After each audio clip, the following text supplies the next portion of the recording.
Bien, mis hermanos, estamos considerando las marcas de una iglesia saludable, las marcas de una iglesia de Cristo Jesús. Alguien escribió un artículo que me llamó la atención esta semana. El artículo dice: nadie obtiene la iglesia que quiere. Nadie obtiene la iglesia que quiere. Este artículo habla de cómo la insatisfacción llegó al corazón de algunos miembros que asistían a la iglesia. Estos miembros mostraban descontento porque ellos no estaban a gusto con los programas y actividades que el pastor, junto con su grupo de trabajo, ancianos y diáconos, habían establecido. Mucho de lo que se planeaba en la iglesia generaba desidia. Mucho de lo que se hacía en la iglesia generaba insatisfacción, porque estos miembros quizás venían con una expectativa de buscar experiencias en la adoración. Querían que el predicador fuera capaz de sumergirse profundamente en 2 versículos del libro de Romanos. Deseaban líderes carismáticos, extrovertidos, que pudieran conectarse con todos, que pudieran decir y que fueran elocuentes. Y estos hermanos, al no ver esto en la iglesia, se llenaban de insatisfacción y mucho descontento. Quien escribe este artículo termina diciendo lo siguiente, y óigase bien: ninguna iglesia cumple perfectamente la voluntad de Dios. Ninguna iglesia es tan madura y es tan santa como la palabra de Dios la llama a ser. El autor de este artículo dice: cada iglesia es una obra en progreso. En la medida que se da este progreso, la iglesia va madurando y, por supuesto, la iglesia va a ser más saludable. Esta iglesia Américas está en proceso, está madurando. Mis amados hermanos, esta congregación no es perfecta, pero espero en la gracia de Dios que vayamos por buena dirección. La madurez se desprende en la medida que la iglesia sea expuesta una y otra vez al Evangelio. La madurez de la iglesia se da cuando los hombres fieles se dedican a la oración. La madurez se da cuando los hombres de la iglesia se dedican al estudio de la palabra. La madurez se da cuando las mujeres son entendidas en su llamado. Y esto hará que la iglesia vaya madurando bíblicamente. Así que el título de nuestro mensaje en esta mañana: una iglesia bíblicamente madurada. Una iglesia bíblicamente madurada. Para que una iglesia madure bíblicamente, en primera instancia necesita ser guiada por sus pastores. Una iglesia, para que madure bíblicamente, debe ser guiada por sus pastores. Preguntémonos, hermanos, ¿y qué clase de pastores debe tener la iglesia? ¿Qué tipo de pastores debe tener nuestra congregación? El libro de Jeremías nos traza un derrotero, nos traza una ruta que nos dicen cómo deben ser los pastores de la iglesia. Jeremías capítulo 3, versículo 15. El Señor prometiendo a su pueblo santo, los pastores que han de alimentar el rebaño, dice esto: y os daré pastores según mi corazón, que los apacienten, que los cuiden con ciencia y con inteligencia. El versículo 1 del texto que tenemos delante, Hechos capítulo 6, nos dice: en aquellos días, como creciera el número de los discípulos, hubo murmuración de los griegos contra los hebreos, de que las viudas de aquellos eran desatendidas en la distribución diaria.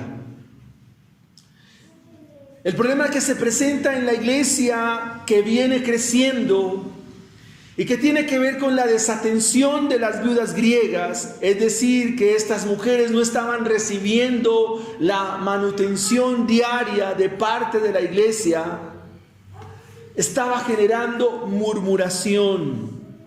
¿Murmuración de quién? Aquí la palabra griegos es de judíos que habían griego o judíos helenos. Y estos comienzan a murmurar contra los judíos hebreos, es decir, los judíos o los hebreos palestinos, los nativos. Y estos judíos que probablemente hablaban dos idiomas, el arameo y el griego, entonces sienten la murmuración de parte de los judíos griegos. Hay un conflicto en la iglesia. Hay un problema en la congregación, y es que esta desatención genera descontento porque las viudas son discriminadas, óigase bien, en la distribución diaria de los alimentos. Ahora, el problema de fondo, ¿cuál es? ¿Dónde radica el descontento? Vemos que el descontento es, o mejor, la murmuración tiene una causa. La murmuración o el comentario que se hace tiene una raíz. Y la causa o la raíz es el pecado. Cuando miramos ese descontento, esa murmuración que deja aflorar tal descontento, debemos entender, hermanos, que es una terrible tragedia, porque el descontento manifiesta un corazón que no confía en Dios. El descontento manifiesta el pecado de la murmuración.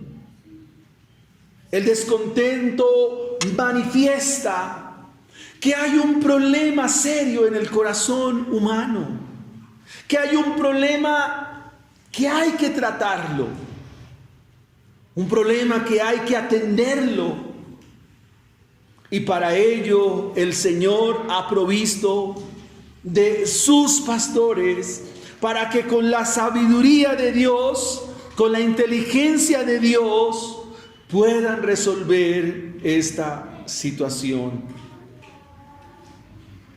La murmuración es proferir palabra contra alguien, pero la murmuración es hablar de alguien con molestia, con enfado, desaprobando y desacreditando la persona. Esta iglesia, aunque es pujante, esta iglesia, aunque viene avanzando, viene pregonando el evangelio, viene avanzando el reino de Dios, no es perfecta, mis hermanos. Es una iglesia que ahora tiene un problema. Hay la murmuración como resultado de un pecado en cierto sector de la iglesia. Y quisiera que nos preguntáramos en esta mañana, ¿usted también se siente decepcionado de esta congregación? ¿Usted se siente descontento porque tal vez esta iglesia no llena las expectativas? ¿Porque no se hacen las cosas a tu manera? ¿Porque no se predica a tu manera, a tu forma? ¿O piensas que todo va marchando y pareciera como que no hay problemas y dificultades? Alguien señaló un artículo también, y en su artículo menciona cosas propias que tienen que ver con nosotros. Y él dice: me pregunto si puedes recordar la última vez que estuviste profundamente decepcionado por un miembro de la iglesia. Y esa es una pregunta que tiene que ver con nosotros. ¿Los miembros de la iglesia te decepcionan? ¿El pastor te decepciona? ¿Los líderes te decepcionan? ¿Te sientes desilusionado de la congregación, de la iglesia? Tal vez han pasado meses desde que te uniste a esta iglesia y te sientes como una persona extraña. ¿Tú sientes que eres extraño, extraña en la iglesia? O quizás la congregación pasó por alto algo que para ti era de mucha prioridad. Quizás la iglesia no vio eso que tú necesitabas y lo pasó por alto, y eso te llevó a una gran desilusión al punto de no querer volver a la iglesia, porque es que esa iglesia no llena mis expectativas. Esa iglesia me tiene tan descontento que no quisiera volver. Voy quizás por lástima, porque es que en la iglesia no son muchos, y si yo voy, la iglesia se ve un poco más llena. Amados hermanos, si tú piensas de esta manera, estás pecando contra Dios terriblemente. La iglesia, mis hermanos, es la esposa de Cristo. No pienses así jamás. Él la compró con su sangre preciosa. La derramó. El precio que Cristo pagó por su iglesia fue un precio muy alto para que tú desestimes la iglesia y estés descontento. La iglesia tiene un valor, y mi objetivo en esta mañana es que tú madures y entiendas que la iglesia, la congregación de los santos y de los justos hechos perfectos, tienen un valor sin igual para Cristo, porque Cristo dio su vida por la iglesia. Aquí se presenta un descontento. Esta congregación tiene un descontento. Santiago 5:9 nos dice: hermanos, no os quejéis unos contra otros, para que no seáis condenados. Si los apóstoles aquí no piden sabiduría de Dios y entendimiento de Dios, amados hermanos, la iglesia puede estar entrando a una división. ¿Saben cuál es el enemigo más terrible para la iglesia? El descontento. Porque el descontento va generando división, va haciendo una brecha entre unos y otros. Y eso es pecaminoso. Eso está mal, hermanos.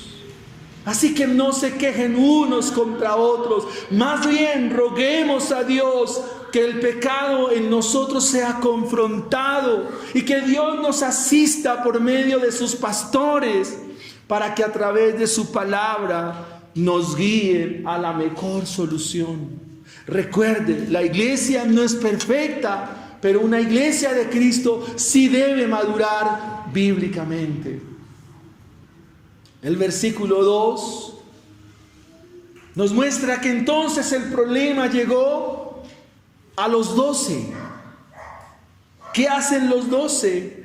La Biblia nos dice, convocan a la multitud de los discípulos. El primer ejercicio de estos pastores que tenemos acá.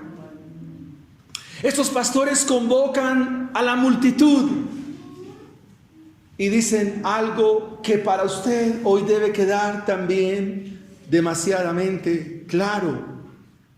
No es justo que nosotros dejemos la palabra de Dios para servir a las mesas. Una iglesia que madura bíblicamente debe entender cuál es el oficio de sus pastores, de sus ministros. Una iglesia entendida y que va madurando, que va creciendo, debe entender por el Evangelio, por la palabra de Dios, que el oficio primordial, el oficio elemental, vital, para el que fue llamado a servir al Señor, es que Él tiene que dedicarse a la oración y al estudio de la palabra. A eso se debe dedicar un pastor. Un pastor, esa es su tarea noble.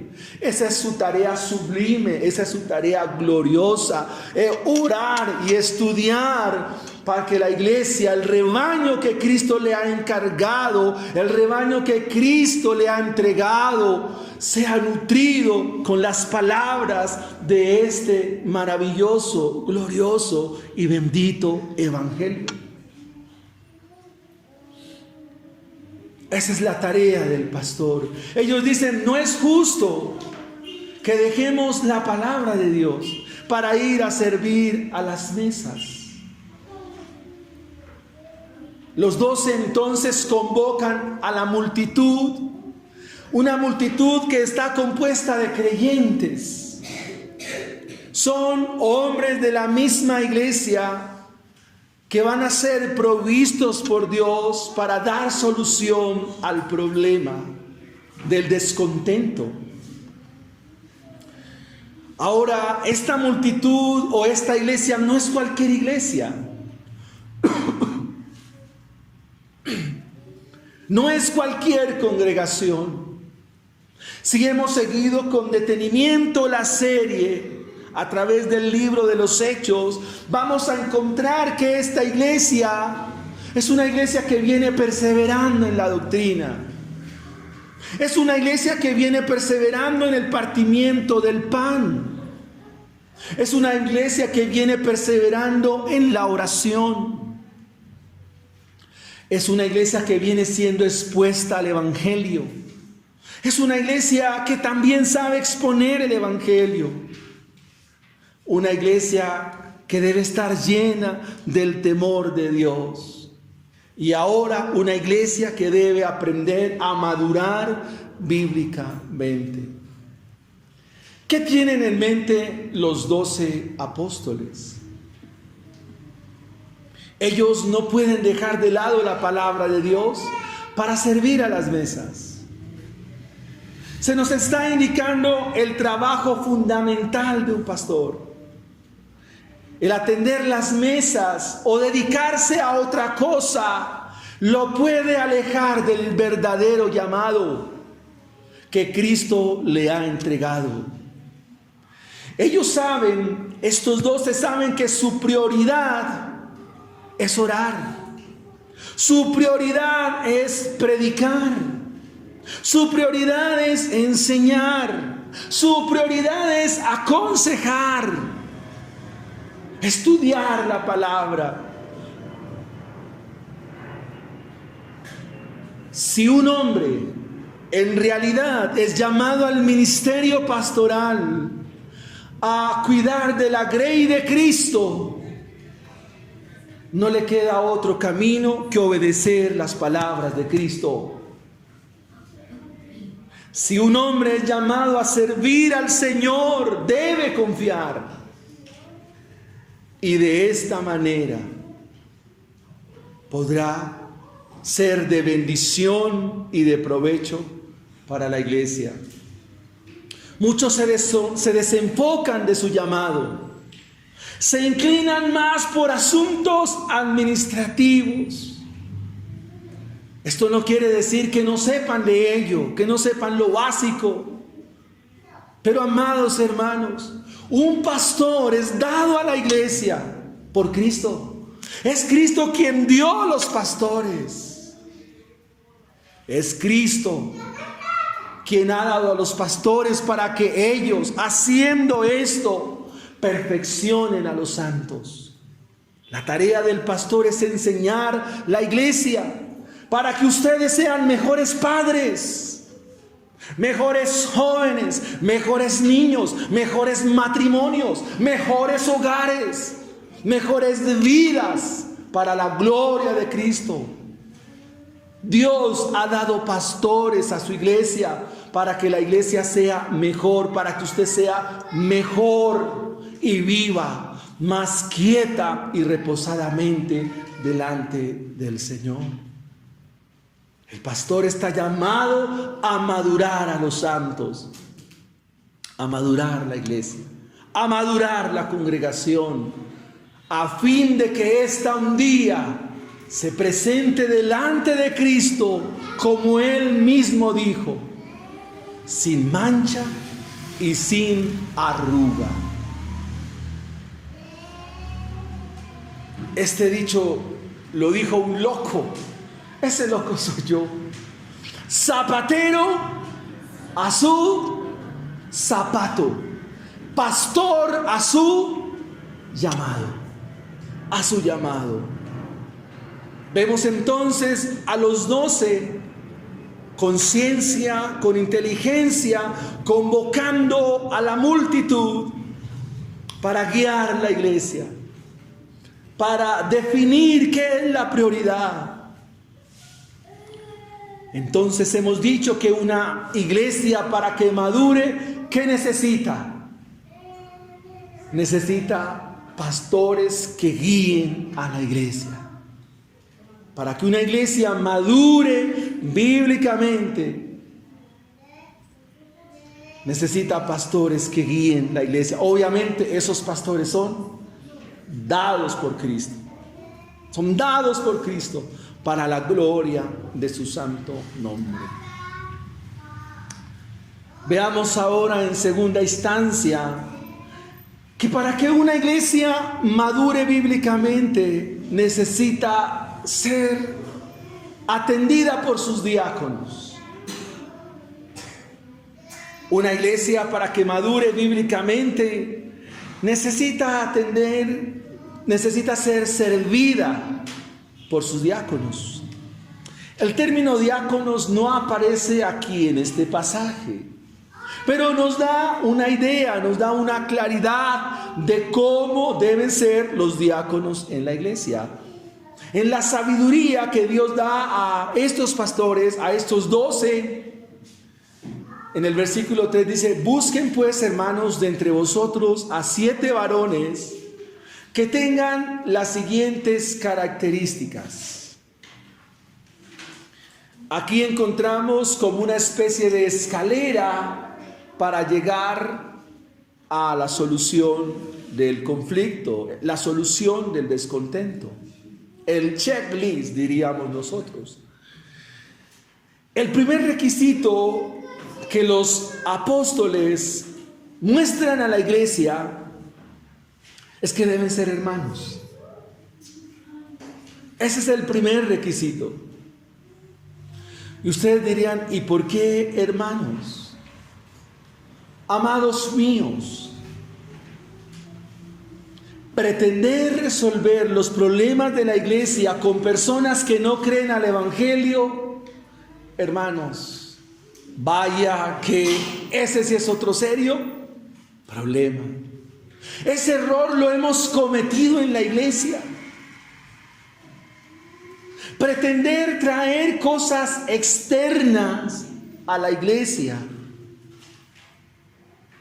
Pretender traer agentes distintos a la iglesia para que ellos vengan a solucionar los problemas de la iglesia. Se requería a alguien de la misma congregación. Pudieran haber apelado al Sanedrín, a los sacerdotes, a los guardias del templo, pero en ellos no está la sabiduría, en ellos no está la solución. ¿Por qué, hermanos? Porque en cada creyente, en cada hijo de Dios está la mente de Cristo. Dice así la palabra del Señor. Que en cada creyente está la mente de Cristo. En cada creyente están los pensamientos de Cristo. Y los pensamientos de Cristo son totalmente contrarios a las ideas de este mundo. La palabra que se usa aquí para hermanos es la palabra adelphos, que significa alguien amigable, alguien que es cercano, alguien que está ahí en las entrañas de la iglesia. Adelphos es una palabra, describe que ese hermano es de los otros, como decimos coloquialmente, son uña y mugre, son pegados, entremetidos ahí como un chicle pegado, en el buen sentido de la palabra. Pero esta palabra, hermanos, es alguien que vive en la hermandad de la iglesia, alguien cercano, alguien que comparte, alguien que se junta. Y esa expresión juntarse la vamos a ver más adelante con Felipe. Primera característica, escojan de entre los hermanos. Segundo requisito, que sean varones. Hermanos, estamos trabajando que las tareas de la iglesia deben estar en los varones. Aner es la palabra griega para varones. Hombres. Son los hombres. En la Biblia encontramos mujeres sirviendo. ¿Dios es machista? ¿La Biblia es machista? No, no es así. Es cuestión de ¿qué? De orden. Después del 1, ¿quién está? El 2. Pero los 2 siguen siendo números. Números. La iglesia necesita varones. Hombres que gocen de respeto dentro de la congregación, porque son ellos quienes deben cumplir con esta tarea. De los hermanos, varones, pero ahora estos hermanos deben gozar también de buen testimonio. Deben ser personas íntegras, personas irreprochables, sin tacha. Personas que deben ser de una alta confianza. ¿Por qué? Porque los apóstoles proponen que dentro de esta multitud, adicional a los requisitos que hemos mencionado, ahora estos varones deben ser hombres de buen testimonio. Porque se les va a encomendar y se les va a confiar el dinero que va a llegar a la iglesia. Recuerden que los capítulos anteriores nos muestran a las multitudes trayendo lo que habían vendido de las heredades y lo ponían ahí, y ahora tenían que distribuirlo. ¿Cómo? Con mucha responsabilidad, con mucha honestidad, y por eso estas personas debían ser de buen testimonio. Adicional a este requisito, también deberían ser llenos del Espíritu Santo. Estos hombres deben estar totalmente controlados por las Sagradas Escrituras. Todas las áreas de su vida deben ser guiadas por las Sagradas Escrituras. Estos hombres deben estar atiborrados, atestados de la palabra de Dios. La palabra de Dios debe morar en ellos en abundancia. La palabra de Dios debe morar en ellos ampliamente. La palabra de Dios es quien domina a estos hombres. Hombres llenos de sabiduría. Deben ser hombres conocedores de las verdades del Evangelio. Hombres que conocen muy bien la Biblia. Que conocen los pasajes de las Escrituras. Para que a través de ellos, de estos pasajes, puedan aplicar ese conocimiento bíblico y puedan resolver el asunto de la atención de las mesas. Y por supuesto, un requisito más es que hagan la tarea, porque de nada serviría tener estos requisitos y no hacerlo, no obedecer lo que se les ha encomendado. Esa es la propuesta a la cual Dios guió, a la cual Cristo guió a sus ministros para que propusieran a la multitud.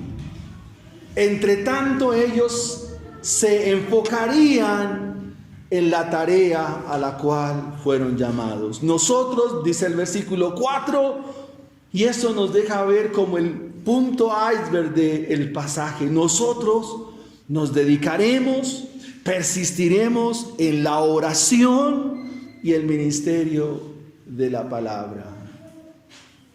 Un pastor que no ora y un pastor que no persiste en la palabra debe revisar profundamente el llamado. El versículo 5 nos presenta el término agradó. Este verbo agradar en griego es muy interesante, aresko. Significa que aunque hay un problema de descontento en la iglesia, hay murmuración, ahora los apóstoles sabiamente dan la solución y ahora dice agradó, aresko. Es decir, está Dios en el asunto. Está Dios en la iglesia. Está Dios con los suyos. Hermanos, el hecho que tengamos problemas en la iglesia no significa que Dios no esté. Dios sí está. Pero es a Él a quien hay que pedir sabiduría. Es a Él a quien hay que pedir dirección y entendimiento.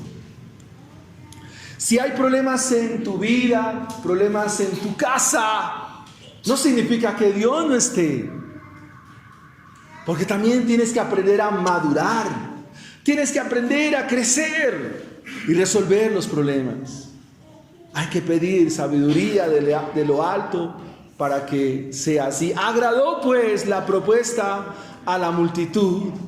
Y viene el listado de diáconos, los servidores de la congregación. Esteban.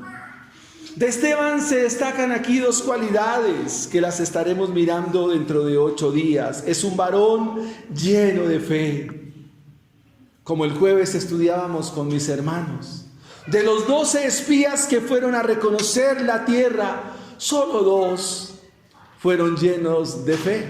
O como ayer lo estudiábamos con los niños, solo 2 tuvieron fe. Amén, así es.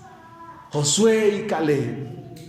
Ahora encontramos a un hombre que se llama Esteban, lleno de fe y lleno de Dios, lleno del Espíritu de Dios. Felipe, Prócoro, Nicanor, Timón, Parmenas. Estos nombres que aparecen aquí son nombres griegos. Hombres griegos para atender a las viudas griegas. A Nicolás, un prosélito de Antioquía, y los presentan a los apóstoles, y ellos, imponiendo sus manos, oran por ellos. Y observamos cómo la iglesia participa en la elección de sus servidores, y los apóstoles confirmando la aprobación de la iglesia. Todo debe estar en completa armonía, aresco. Todo va por la dirección de Dios, y de esta manera la iglesia va madurando. Bíblicamente, la iglesia va madurando. Esto nos habla de cómo se debe gobernar la iglesia. La iglesia debe orar, debe ser muy entendida. Pero también de otro lado están los pastores. No son los pastores los que eligen, es Dios que dentro de la iglesia ya tiene a sus servidores para que hagan las tareas y cumplan el llamado de Dios. Aquí vemos la imposición de manos. Esta imposición de manos significa que estos hombres mencionados aquí se identifican con lo que hay que hacer en la iglesia. Estos hombres a quienes se les ponen las manos están confirmados y están siendo delegados, autorizados solemnemente para que cumplan esa tarea. Mis hermanos, no hay tarea en la iglesia que sea deshonrosa.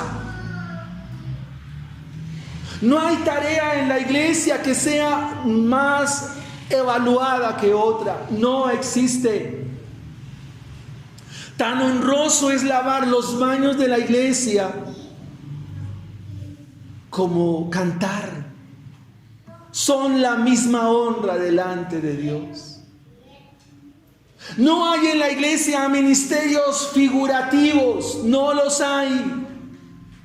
Simplemente son tareas en ciertas áreas de la iglesia, pero para Dios tienen el mismo valor, porque al fin de cuentas, cada labor que hacemos en la iglesia es para Cristo nuestro Señor.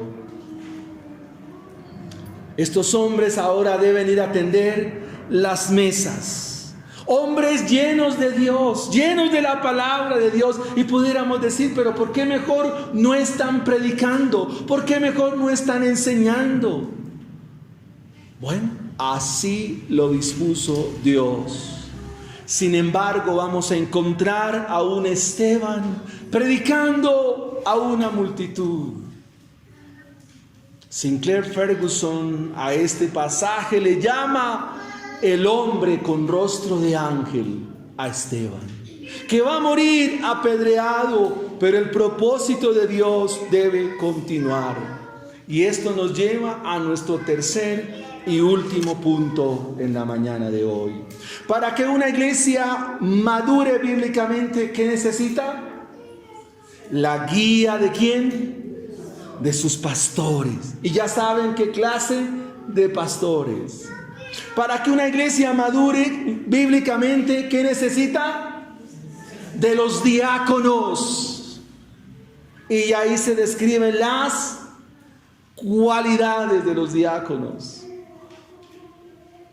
Adicional, quiero mencionar algo que se me pasa en el punto segundo, y es que los diáconos deben conocer la iglesia, deben conocer a los hermanos.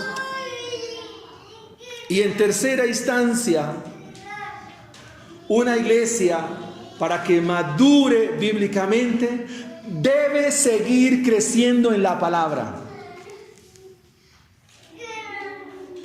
Hermanos, la enseñanza de la Biblia y la palabra de Dios debe ser algo constante en nuestra vida. No podemos, hermanos, darnos el lujo de no seguir creciendo en la palabra de Dios. Esta palabra crecer nos da dos vías acá en el texto.